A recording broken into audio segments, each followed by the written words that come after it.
I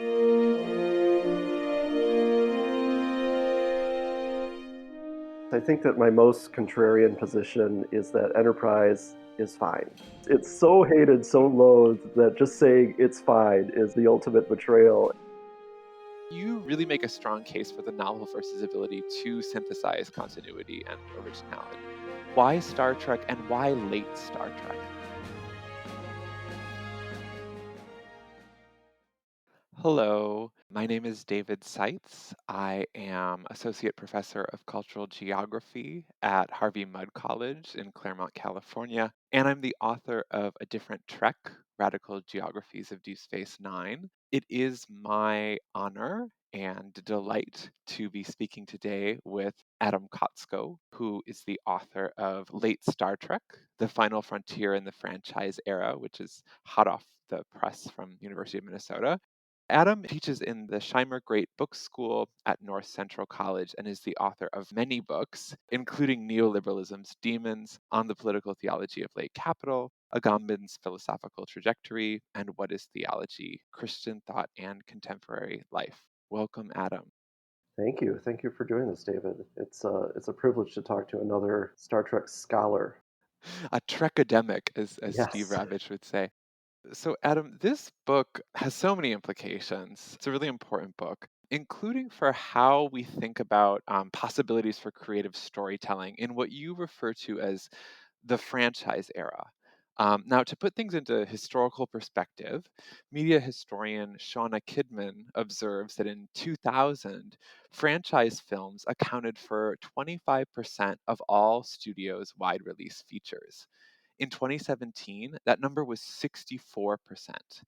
So, my first couple of questions for you have to do with what Star Trek in particular adds to assessments of the franchise era. Why Star Trek and why late Star Trek? Yeah, I think the real honest reason of why Star Trek for this particular book for me is that I personally just love Star Trek and I write books. And so I was eventually going to write something on Star Trek.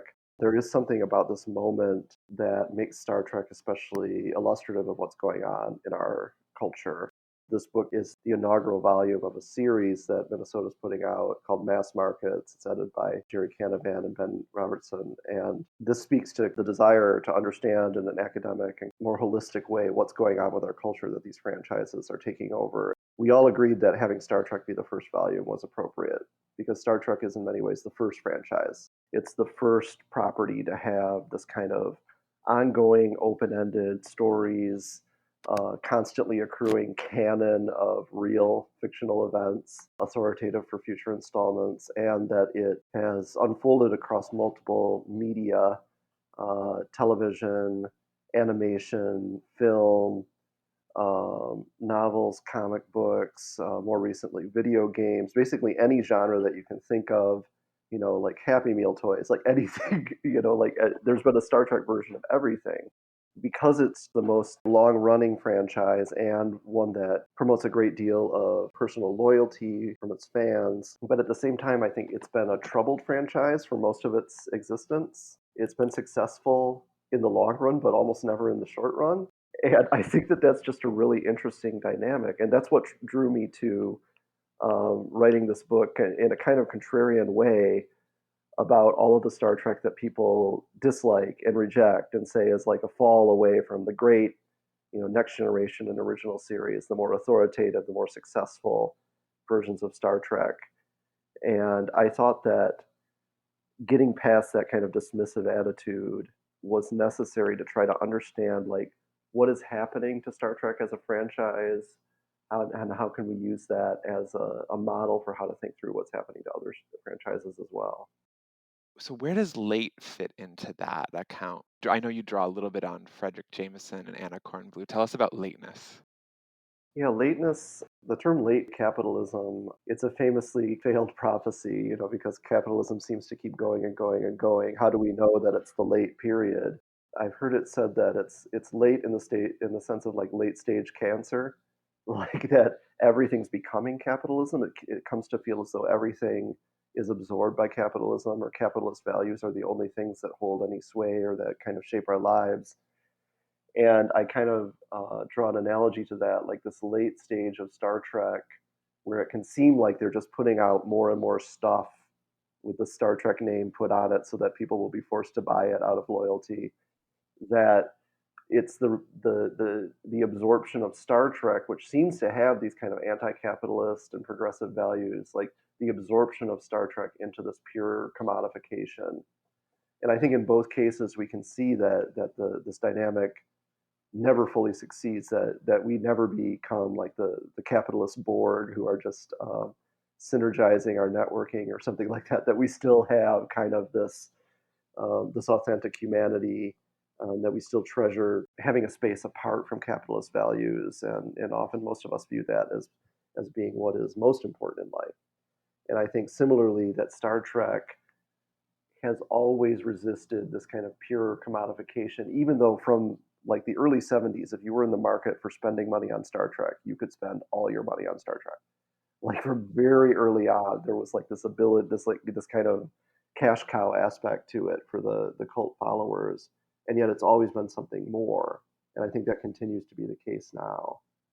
I like that theme of excess a lot, right? That the past 24 years of Trek since 9/11, Trek starting with Enterprise, is not just all, uniformly mere slop that's cynically doled out to already captive fans, you and I very much included, nor is it completely incommensurable with the first 35 years of the franchise. So in the book, you identify three primary strategies that creators use that are between continuity and originality, as a site of kind of navigation and negotiation. Can you tell us a little bit more about what those three strategies are and how they work? Yeah, thank you for that. For me, the key insight that made me feel like I had a book here was actually these three strategies, and I don't think they're particular to Star Trek or franchises. I think they're perennial kind of strategies that people, when they're trying to make a new contribution to an already existing kind of mythology, that these are strategies that they build on. And the first and most obvious thing you're going to do if you're contributing to something that already exists is just do more. Just do more of the same thing. And I call that fan service because it's just giving us more adventures in the same basic tone as what has come before. We're making sure not to cause any controversy or disappointment by just imitating what came before. And of course, if you just keep doing that over and over, you start to wonder, like, what is the point? If we're simply reproducing what was done before, why not just watch the original episodes over again instead of this derivative product that's just trying to imitate them? And so that calls forth a subsequent strategy of seeking creative freedom. You are given control of Star Trek, for instance, and you want to say, we're not just going to do more of the same Star Trek. This is not your father's Star Trek. We can push this franchise in new directions. We can do new things with it. We can defy your expectations. And probably one of the biggest examples of that is your area of expertise, Deep Space Nine, which in many ways systematically reversed the formula of Star Trek. Instead of having a ship, they're on a stationary, location. Instead of being episodic, it's very, intricate politics and these kind of long running storylines with much greater continuity. Many fans detect, darker themes as compared to other installments. Once you do that, once you're kind of, the question that arises, if you're trying to just negate everything that Star Trek is about, why are you even still doing Star Trek? Like, what is going on here? And I think that a kind of uneasy synthesis between these two tendencies is to say that we're giving you world building. We're not just giving you more stories, we're not just giving you more characters, we're giving you like insight into how the world works, how the Star Trek universe works, and answering questions that maybe fans have had for a long time. I think that fans have always been very intrigued by the politics of Star Trek, and that's one area that Deep Space Nine really delves into. But it also, I think, in an anxiety to prove that it's authentic Star Trek, Deep Space Nine piles on all kinds of references, like including references to the original series, which at that point had not been much touched by Next Generation. And there's a kind of just like desire to show that this world is more cohesive and that this particular installment is giving you that cohesion and making things fit together much better. And I think that Deep Space Nine really did actually achieve that. And sometimes I've joked that Deep Space Nine is like the origin of the Star Trek universe as a universe. But in any case, I think that these three strategies, it's simplistic to say that they're all isolated. Any installment that's only doing one of them probably isn't doing a very good job. Any given installment, you can probably say pretty clearly they're doing two of them at one time. And when things really get interesting is when they try to take on the extra work of doing three at the same time and doing a true tour de force that's just embracing everything. A true synthesis. Yeah, it's interesting about DS9 because, like, on the one hand, there is a lot that feels like antithesis, but then you're so right. Like, they bring back the mirror universe. They have that time travel episode where they actually go back to Kirk's Enterprise that people love. You know, we can have a whole conversation about DS9, but I think that's best reserved for another podcast. So part of what I really appreciate about this book is that I think it is both contrarian and fair. So I think that's a testament to its rigor and the rigor of this three-part method. You do not pull any punches when it comes to writers and producers' poor choices. And especially, I think, when it comes to some of the disastrous impacts of certain corporate decisions made by Paramount's leadership. But at the same time, you do engage in good faith and genuinely assume, that the creative workers are doing their best under really constrained and increasingly constrained political economic conditions around writing in Hollywood. And by the same token, I think you defend the intellectual rigor of institutions of Trek fandom, particularly Reddit's Daystrom Institute, while at the same time you break with fan consensus on a number of occasions. We see this on display, I think, in the first chapter of the book on Enterprise, which is kind of much loathed, running between 2001 and 2005. Tell us a little bit about the changes in Enterprise's relationships to the Trek fandom over the course of its production. And tell us in particular, I want to hear more about an Enterprise episode called The Interregnum and what it tells us about those relationships. Yes, I think that my most contrarian position is that Enterprise is fine. Like it's so hated, so loathed that just saying it's fine is like the ultimate betrayal. And I kind of, in the Daystrom Institute fan forum, where as I was rewatching Star Trek, kind of as an adult, maybe like around 10 years ago or so, I really started to cut my teeth as a Star Trek commentator. I found that Enterprise was the area that I really dug in, and I became kind of the resident like Enterprise expert slash apologist, simply because I couldn't understand why their reaction was just so one-sidedly negative. I'll admit when I first watched it, we had just gotten through like all the other series. It was the last one left, and when it got to the theme song, I looked over at my partner. I'm just like, this cannot be real. This cannot actually be the theme song because it was this bizarre, like Rod Stewart rock song, like so completely different than every other thing. But that's why God invented the mute button. And once you hit the mute button during that song, it's clear that the quality of Enterprise is broadly comparable to Voyager and broadly comparable to kind of like forgettable Deep Space Nine episodes. Like, it's not like outside of the ballpark. And I think that I was trying to understand why it was so hated and why fans were so resistant to it. And doing that required me to accept in good faith, like the producers, they presumably were not trying to betray everything that Star Trek was and like overwrite all existing canon and like piss off the fans to no end. And I think that what I arrive at in the chapter is that Enterprise is this kind of weird neither nor. By creating a prequel, they were opening up all kinds of problems. The biggest problem would be, did Klingons really go from having bare foreheads to having ridges at a certain point in their evolution within like 50 years? Did Captain Kirk really just operate the ship with like little dials and switches? All of this kind of stuff, as well as suddenly needing to keep faith with the fact that certain things happen at certain dates. Throwaway lines from past episodes suddenly are like interfering with the story that you're trying to tell. They didn't realize it, but what they were doing was turning Star Trek into a different kind of franchise where canon mattered a lot more and where the ongoing history was supposed to be taken much more seriously.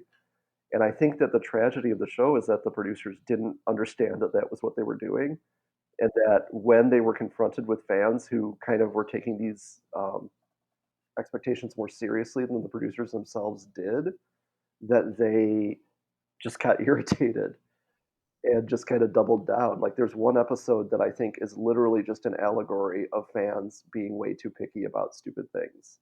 They spent an entire episode just to say, fans, stop it. And I think that, to kind of transition to the interregnum, which is my favorite episode of Enterprise, this was one of my favorite discussions from the Daystrom Institute, the Reddit forum.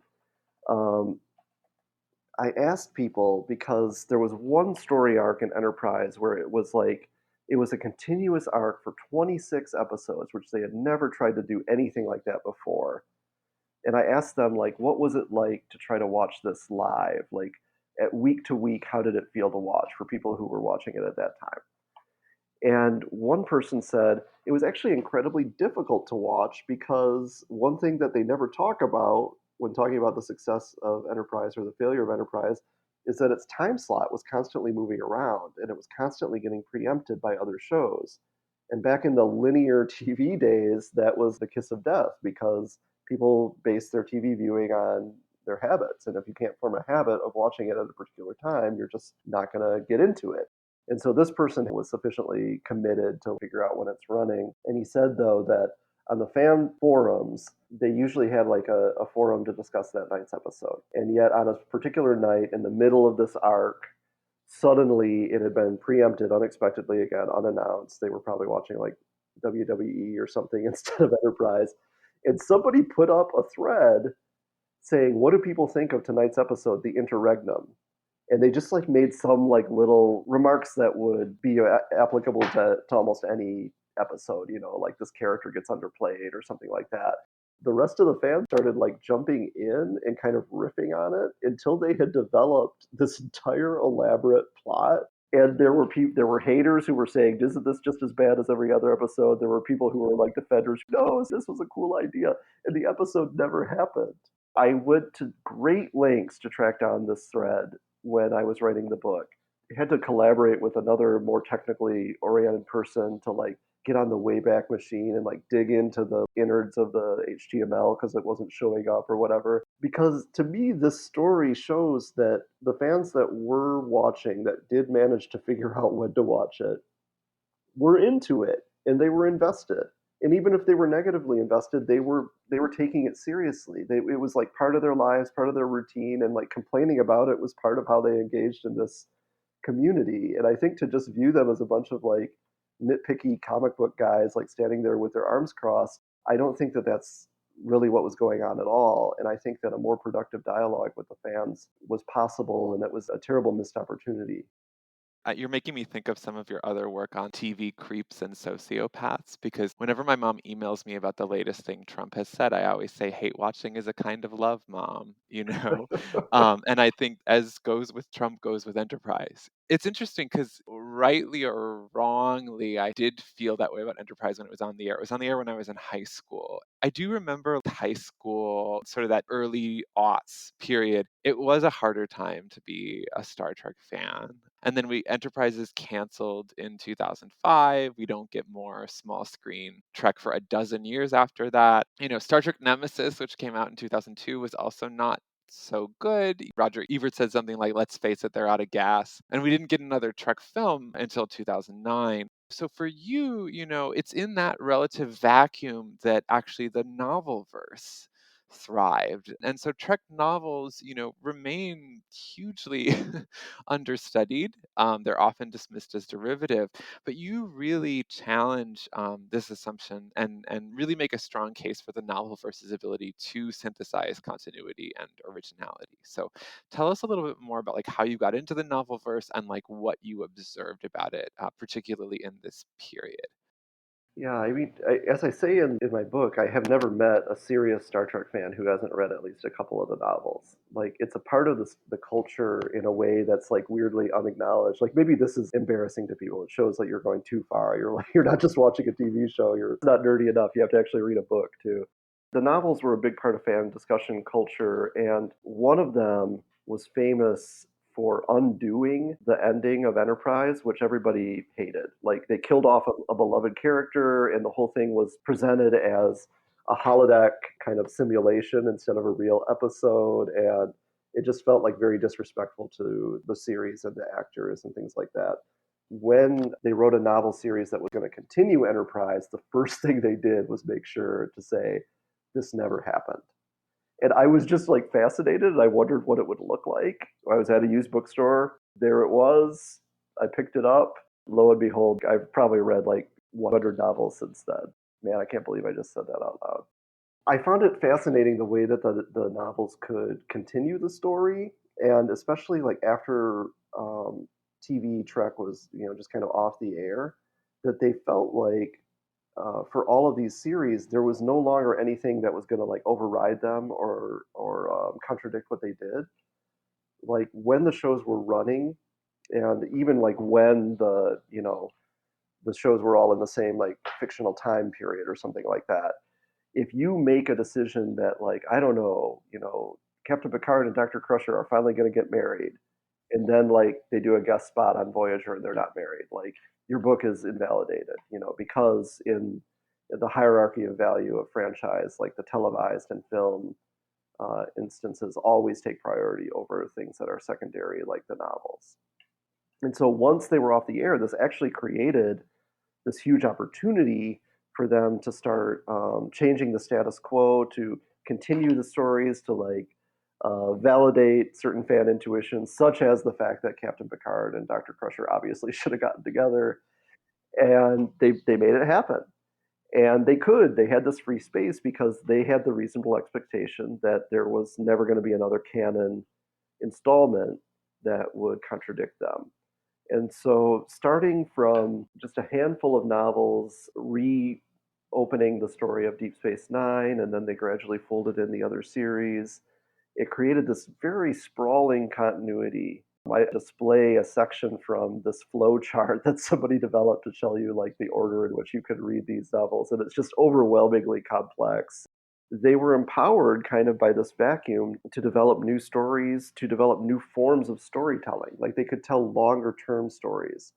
They could address different types of issues like long term effects of divorce, or like what does it look like to be married and then have a child and have the child grow up. And like in a 7-season TV show, you can't realistically present as much of that. But in like this 20-year continuity that they had developed, you could. Towards the later stage, they would have like a series that was reflecting on various events that were affecting the whole galaxy. They would just have different locations with their perspective on it. The books were not in any particular order. And I'm like, that's innovative storytelling that's using the affordances of these novels in a different way to show different types of stories that you never could have done. The one that I'm on right now, they're doing a strike force on a planet, and they have like 6 away teams like doing synchronized action, and like you could never present that in a comprehensible way in a 1-hour TV episode, but they could do that. And so I wanted to vindicate this as like a really unique achievement, not just for Star Trek, but just in general, like this kind of collaborative story world developed by dozens of authors, all working together, all kind of referring to each other's stuff, all like held accountable to it, but like they genuinely were able to do creative things and to move the story forward and to do things that I think are preferable to what they did when they finally did bring back Picard and all of these other guys. And so I use the novel verse as kind of my showpiece for the 3 techniques. And I highlight 3 authors who illustrate each of these strategies. Christopher Bennett, my personal favorite, who was in charge of the Enterprise novels for the most part, is like a true scholar of Star Trek lore, and he integrates that all into his novels. He's like the ultimate fan service. He even tries to develop a theory of Star Trek time travel where everything makes sense, even though that's impossible. Kirsten Beyer, who is a author of Voyager novels, she embraced the concept of Voyager by getting them back to the Delta Quadrant as far away from everybody else as possible so that she could have like artistic freedom to develop her own plot lines without having to interfere with everybody else. And then the guy who I think is really the architect of the novel verse, David Mack, he was in charge of everything that was a major world building situation. He's most famous for a series in which he gives the origin and the defeat of the Borg all in one big cohesive package that incorporates characters from all the series, including Enterprise. And he was the one who wrote the final novel in the novel verse and kind of like shut the door behind him. And I think that's very appropriate. But like all three of them do all three techniques, but they just seem to specialize in each. And I still think there was an edited volume that came out about novels, but I think that my treatment in this chapter remains so far the definitive treatment of the novel continuity, and I'm pretty proud of that. As you should be. Although I have to confess, when you said that every true Star Trek fan has read at least two of the novels, I'm at two, so I qualify, but I'm no 100. That's for sure. I wrote a paper recently about Harry Kim from Star Trek Voyager and like his racialization and his sexualization, and so different novels have different accounts for whether he ends up getting married to his longtime on again off again fiance back in the Alpha Quadrant or not. So I was very interested in tracking that down, and Memory Beta was a wonderful kind of parallel novel verse repository for helping me make sense of those different endings. I want to go back for a minute to the perceived failures of Enterprise and Nemesis, because even if we don't agree with those takes, Enterprise and Nemesis have cast a long shadow, you point out, I think. And as far as I know, you're one of the first people to notice that. They significantly influence the narratives of both the sort of J.J. Abrams and Justin Lin films that we saw from 2009 to 2016, and Star Trek Discovery, the TV show that came out in 2017. So as I was rereading your book over the weekend, I found myself summing up this influence, like the things that Enterprise and Nemesis offered these later incarnations as the three T's: terrorism, time travel, and trauma plots. And so I wanted to ask you, what do you think it is that makes sort of George W. Bush era Star Trek so intertextually significant and influential for Obama and Trump 1 era Star Trek? Yeah, that's a tough one. The realization of how big of an impact that had, like, it was like disappointing because taking an inventory of how many times they used terrorism plots in 2005, doing a terrorism plot, like, if they had not done that, that would have been strange. But the fact that they keep going back to the well in like 2023 or something, like, good grief, get over it. There's a couple factors at work. The logic of the franchise indicates that there's always a desire to like redeem material, to make it a usable history again. They never want to admit a mistake, basically. They never want to admit, like, we just shouldn't have made Enterprise and we're just going to ignore it. They're like, no, we have to keep integrating it more and more and more. We have to make it essential. We have to make sure that everybody is obligated to keep paying attention to Enterprise. That's partly because they kept going back to like a time frame where only Enterprise would apply. Like only Enterprise is like an available reference because both the J.J. Abrams movies and Discovery are set in the era of the original series. So the only thing that's still in the past is Enterprise. And so if you want to make Easter eggs, that's what you got to do. But I think that once they introduced this terrorism trope into Star Trek, which is present in both, it became available to express, I think, frustrations and anxieties that the creators faced. One reason that the universe is always one clever reversal of polarity away from being destroyed or something like that is that they're made to feel as though each Star Trek production could be the very end of Star Trek as such, that the viability of Star Trek going forward is at stake in every installment. And I think that the fact that Enterprise was a failure and was canceled, and the fact that Nemesis was such a flop, it had apparently the worst word of mouth in movie history, that the box office dropped within 1 week, like more than almost any other movie ever. And I believe that the only competitor is Geely, the Ben Affleck, Jennifer Lopez vehicle. So that's pretty bad. They were thinking of doing another Next Generation movie, but the failure just meant that they couldn't. Like they just, it was that was it.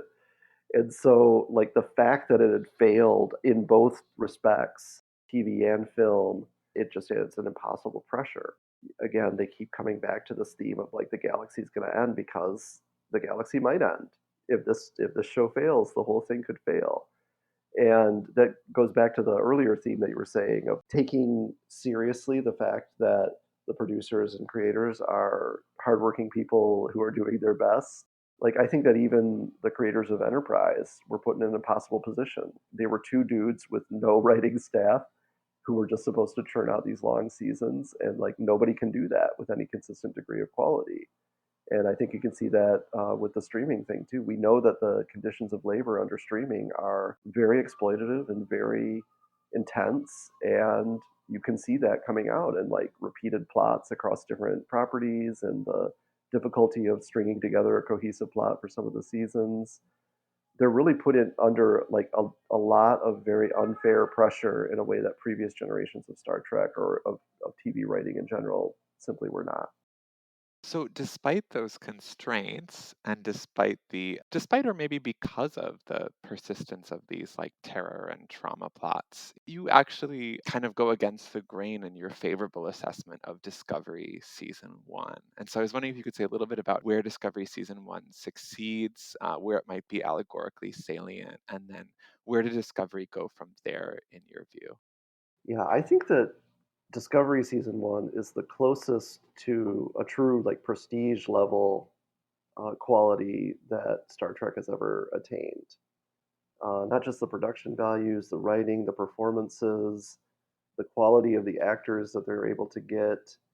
Like, I think that Jason Isaacs' performance as Lorca is the best performance by a mile that Star Trek has ever had, including Patrick Stewart, including every other person that you could mention.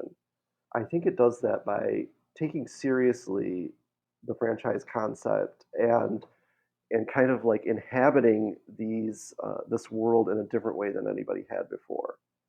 I think that the serialized format allowed them to explore the fact that this crew, where completely messed up things are happening to them every week, that this would have a cumulative effect and it would affect their lives. The fact that they don't refer to it in the next episode just simply isn't realistic. And so they create a plot where actions really have consequences and where people have to live with the consequences of their actions in their reputation, in their, self-concept. And like the main character, Michael Burnham, has to kind of earn her way back into Starfleet after, committing a serious betrayal of her captain. And I think that that's clever too because it kind of acknowledges the situation of the show in the text that any new Star Trek they know is going to be like guilty until proven innocent. It has to prove itself as something that's worthy of Star Trek. And so they write that directly into the show. I think this is like an element of self awareness that is handled really well, at least until the very end. I also think that the mirror universe concept, this is one of the most controversial aspects of the season. Captain Lorca is running a tight ship. It's a very, constrained and harsh environment compared to past captains. It doesn't feel like Star Trek. And it turns out that's because he's not a Starfleet captain. He is an imposter from the mirror universe. And many people, watching this are just like, oh no, they turned a nuanced character into a mustache twirling villain or something like that. And I think they take the mirror universe concept more seriously, maybe than it deserves to be taken. And they're just like, if this is a brutal world where moral values are inverted, where everybody gets by, by crawling over everybody else, where you get promoted by killing your captain, all of this kind of stuff, it wouldn't be a fun and campy environment like people portray it on the other episodes. It would be terrifying. And living in that environment for a long term would be morally corrosive to you. And they put Michael Burnham in the situation where she is forced to kind of pose as a mirror person. Is supposed to like pose as evil. She has to like one of the first things she has to do is kill like the doppelganger of like somebody who was her mentee on the other side of the universe. And she expresses this. She says, "I can't do this anymore. Like I feel like I'm losing myself." And yet Lorca, this person from the evil universe, is able to fit in on the Starfleet side during this war effort. What people wanted out of that plot line, I think, was for us to hear that Lorca has been traumatized by war. He just wants to defend the Federation so hard that he winds up making some morally questionable decisions. And we need to understand that he's really a nice liberal at heart and give him room to, like express his trauma and things like that. And I am bored to death of that story. That has been the story of American pop culture since 9/11. Oh my God, military virtues are sometimes necessary to defend liberalism. Tell me more. What Discovery does is it tells a story that only Star Trek can tell because of this mirror universe concept and the kind of pre-existing like infrastructure that we have to tell a story like that. And it sends us a message that there really are enemies. There really are people out there who don't share your values, who are not waiting to be converted, who are not just like psychologically damaged and that's why they act the way they do. There really are enemies out there, and sometimes these enemies simply need to be defeated. What people took to be simplistic moralism, I think, was actually a step towards a greater maturity in Star Trek. And I think that it's a message that's actually necessary in our present day. And I mean, it's salient for debates on the left too, right? Todd McGowan would say that on the left, you can't have an enemy, you can only have an adversary. Jody Dean would say, oh no, you can have an enemy, especially a class enemy. So there's a lot more to work through there. I do want to talk about Picard, though, speaking of class, because I think Picard is in some ways more explicitly addressed to questions of neoliberal inequality. Um, you write on Picard that what should have been the streaming era's greatest triumph turned out to be its worst creative failure. And even spicier, you include in this assessment the season of Picard that seemingly almost everybody likes, season 3, which is the beloved, cast reunion of Star Trek: The Next Generation that many people wanted all along. Um, Now, I too have spoken publicly and also not so favorably about Picard, so I can well appreciate how hard it can be to hold this unpopular view. Tell us more about the strategies that Picard uses across its 3 seasons and why, in your view, these mostly don't work. I think, in a way, you could say that it uses all three strategies. It uses creative freedom and world building more in the first season, which I think is the most ambitious season, and it brings up these class issues and things like that. What most people were expecting, a cast reunion, they radically altered the status quo. Picard is no longer the dashing captain. He's a bitter old man who is disappointed that the Federation has betrayed its values by abandoning this humanitarian effort he was heading up. And he is like just rotting in his French chateau on his vineyard. And meanwhile, his former first officer, Raffi, this is a new character for the show, not who we knew before, that she's living basically in a trailer in the middle of nowhere, just kind of subsiding on alcohol and vaping, apparently. Already, that's like a huge shift from how people usually view Next Generation, that it's a post scarcity utopia, that everything is equal. They really want to take us through kind of the seedy underbelly of the galaxy, as Picard is trying to like reconnect with his Starfleet values and kind of get his mojo back. And I think that I like the idea behind it. I was willing to give it the benefit of the doubt, but simply on the level of execution, they just did an absolutely terrible job. The pacing makes no sense. The plot, like they kill off a beloved character for no reason. They kill and resurrect Picard within one episode. Like there's just like so much that's confusing about it and strange. And I think it's because they put too much trust in the showrunner, Michael Chabon, who's a great novelist, but who had never done a TV show before. And in fact, in one interview, they let slip that they started filming before they knew what the story was. So I think that was obviously a misstep. And I think that the second season, they continued down the path of not having a cast reunion. They, for some reason, just had them travel back in time to contemporary Los Angeles and like drive around. And they were clearly only making a season so that they could like produce something to put out during, the COVID boom of streaming. And this was like just bizarre fan service, like just trying to straighten out like the history of Star Trek and like the near future, which is kind of a mess. If you're a fan, you know what I mean. And it was just like constantly having Picard geek out about seeing things like from past episodes. It was really not very satisfying.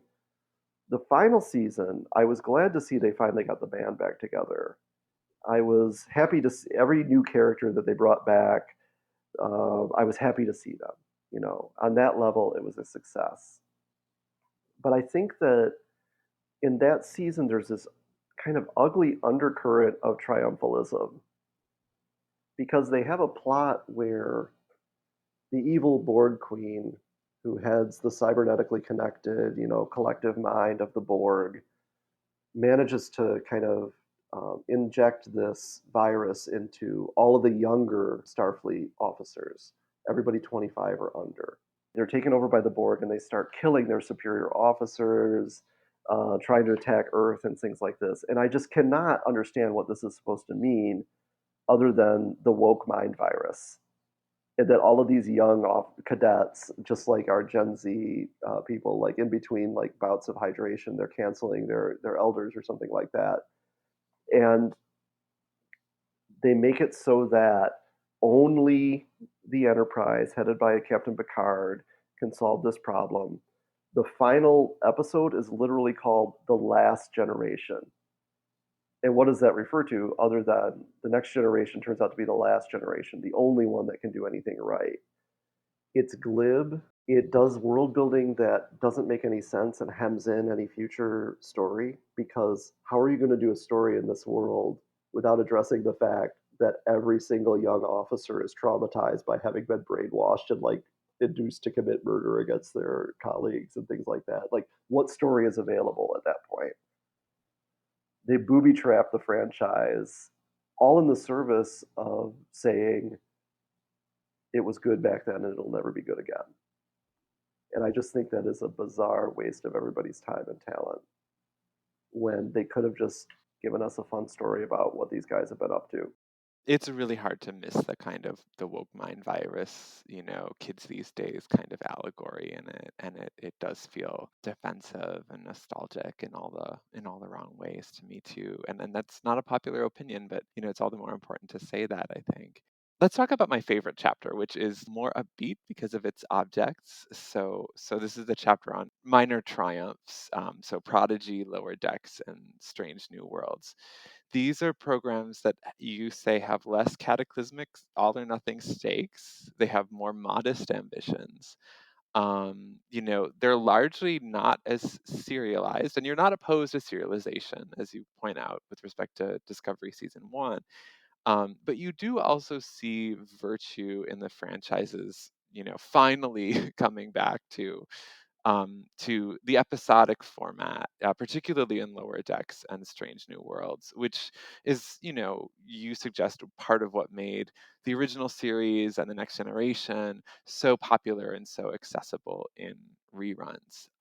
So I obviously love Deep Space Nine. I wrote a book about it, and that is kind of the show that introduced serialization to Star Trek in the 90s. And I think it did so really well. But your book also forced me to consider the ways that DS9's sort of serial turn might have also left open something of a Pandora's box in its wake.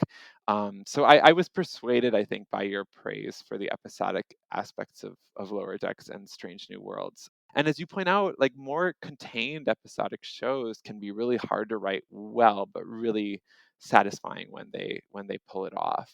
I also thought here a little bit about Lauren Berlant, who was sort of has been a big influence on me and a lot of other people, and who passed away back in 2001, whose posthumous book on the inconvenience of other people has a whole discussion of the episode as a concept. Berlant writes, to call something an episode is not to denote a mere episode, life reduced to things that happen.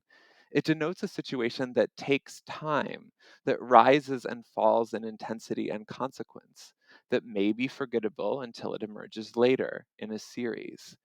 It might become an episode, it might become an event that reshapes a life or a world, but it prefigures nothing.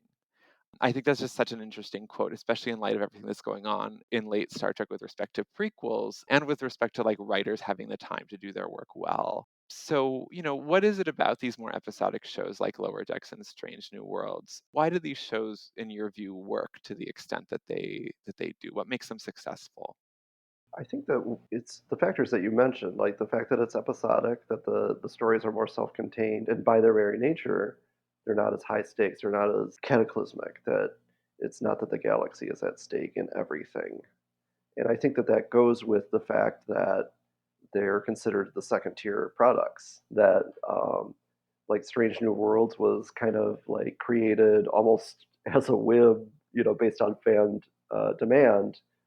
After the Captain Pike and the young Spock appeared on Discovery season two, everybody thought that they did a really good job. They're like, we want to see more from them, and they made that happen, and then just put out a kind of 10 episode homage to original series that doesn't pretend to contribute a ton to our understanding of the franchise or anything. And similarly, Lower Decks, just its animated format and its kind of like Rick and Morty esque tone, just keep it from getting too heavy and too full of itself. And I like the quote that you said from Lauren Berlant, and I think that just on a nitty gritty level of TV, like back in the heroic era of Star Trek, back when they had these 26 episode seasons that were expected to be 99% episodic, they could just throw things out there. Like sometimes an episode could just be merely an episode. Sometimes something happens and then your memory is reset. You don't even remember that it happened or something like that. But then sometimes an episode can unexpectedly touch a nerve or lay down a marker, and suddenly you find yourself wanting to follow up. When Geordi decides to make a holodeck version of the engineer who created the Enterprise, who turns out to be an attractive woman, and who in this avatar gets along with him famously, one is almost compelled to have that woman come to the ship and discover that this has happened, to create this like unbearable cringe. A lot of the follow-up stories in Next Generation, they were feeling their way to things. They created characters. Sometimes they go away and we only see them one time, and then sometimes they become like semi-recurring. Some experiences of different characters are important and some are not.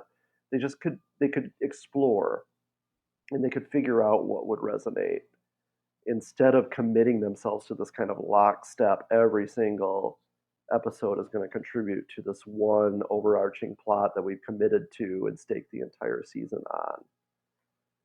I think that there's something about the streaming format, the serialized format, that is inherently inhuman.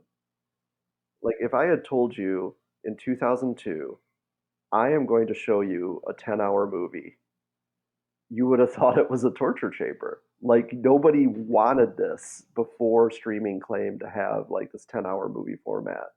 And I think that there's something, the fact that streaming seasons are so often poorly paced, so often repetitive, so often is because this is not a format that works.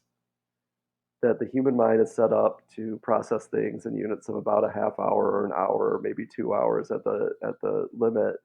And I think that forcing everything into the straitjacket of of a single story that's supposed to fit everything is artificial and impossible to do. And I think at its worst, it divides each episode into like, here's a 1 hour chunk of stuff that we've arbitrarily like divided it up. I think some of the streaming seasons of Star Trek do become that. I think especially Picard season one and two, um, much of Discovery is like that. And I think that the discipline of the episode format, which Discovery season one, my favorite, did I think do well and did adhere to the episode format. That creates a more manageable, a more approachable, and a more exploratory format that allows things to emerge. I think that there's something about the streaming format of the kind of like everything has to be shoved down this one path that fits with the abuse of the writers that we see happening that became much more public during the writer's strike. Yeah, I'll say too that the episodic shows are a lot more teachable. When I teach my first year course on Star Trek, I just teach DS9 because then over the course of the 6 weeks of viewings that we do in class, they actually see the build. But when I teach my survey class for sophomores, juniors, and seniors, and I start in the 60s and go all the way to the present, I'd never know what to do of Discovery or Picard. I usually just do the pilot because it sort of introduces a little bit of the concept, at least of one of the seasons, but it's hard to sort of, with these other series that are more episodic, you can just pick up a particular morality play and say, okay, what was that saying about the Vietnam War? What was that saying about the war on drugs? It's a little harder. Not that there aren't political messages, but like the form of them, as you say, is just harder for the brain to digest, and it's harder to teach in a format that, like, I can't ask a student reasonably to watch a whole season of Picard and then write about it, for a term paper. I did a course too. I took the risk of assigning some Deep Space Nine episodes, even from deep in. The fan favorite episode in the pale moonlight, where Cisco and Garak figure out this deceitful way to get the Romulans to join the war and tip the balance of power. Like, it's so in the weeds, but it does stand alone. Like, I was shocked how much it stood alone. Rewatching it, I realized they're telling you everything you need to know about this particular situation right now. And the fact that you haven't been following all the other episodes, that means your experience is different, but it doesn't mean that you don't understand what's going on or what's at stake in that episode. And I think that a similar episode is one that I highlight from Strange New Worlds. It's the one where there's the Klingon ambassador who Dr. Mbenga winds up. This draws on the whole season of Discovery with the Klingon War and everything like that. And if you haven't seen that, it'll hit differently. But that episode gives you everything you need to follow it. You should totally do In the Pale Moonlight in your more survey classes in the future. It's so salient. There's a number of episodes about which people often say, oh, this could have been a two-parter, but they often stand apart really well because they're not, Like Far Beyond the Stars could easily have been a two-parter. But the fact that it's not, it's like it's got all of that density and brilliance worked into this episode that stands alone really well. Okay, so I like this book a lot, right? I was one of the press reviewers, I was one of the blurbers. I think it succeeds in assessing 21st century Trek, in assessing, we could say, how the franchise got from there to here, if we want to quote the awful corny lyrics of the Enterprise theme song. My final question for you has to do with where your work is going from here. This is not your first book on television. You've written important work on political theology and continental philosophy. What is next for you? Yes, one thing that's not next for me, although it was tempting, is I saw there's a call for papers on a special issue about Enterprise. And I am doing a Substack newsletter that kind of is now my outlet for Star Trek stuff. So people who want to hear more about Star Trek from me should subscribe to that newsletter. But I'm kind of shifting gears away from pop culture and away from Star Trek for the near future. Kind of returning to my roots in political theology and kind of the history of Christian thought. I'm under contract right now to write a book that's an introduction to the topic of political theology. I'm hoping that'll be a classroom resource, that'll be just written at a very kind of introductory level. Longer term, I have the opportunity to apply for a sabbatical, which would be the first time I ever got any type of research leave in my career. What I am currently planning to do during that time is a study of the Faust theme in modernity, the notion of selling your soul to the devil, and the specific versions of Faust, things that are avowedly about Faust and about this character, like Marlowe's play or Goethe's play or things like that. And then I want to try to mine less obvious texts that kind of play with those themes. And I'm just interested in what Faust has to say about modern concepts of freedom, modern ideas about scientific curiosity, modern ideas of authority, and how they're still kind of working through this Christian heritage and still kind of have a guilty conscience of trying to break with that heritage. The way I think about Faust is as like one of the most successful franchises in the modern world. And a lot of the kind of patterns of thought that I use in the Star Trek book, I would use in the Faust book as well. So it's not as big a break as it might appear. Yeah, I was gonna say I'm gonna lobby you right now for a chapter on In the Pale Moonlight in that Faust book, because I'm sure Garrick is somebody's idea of the devil, rightly or wrongly. I actually wrote about that on my Substack. You should check it out. I'll send you the link. Well, Adam, it's been a pleasure. I highly recommend the book. I've actually already been recommending it to students in my Star Trek course this semester. The book is Late Star Trek, The Final Frontier in the Franchise Era, available everywhere books are sold and on University of Minnesota Press website. Thanks. Great, thank you.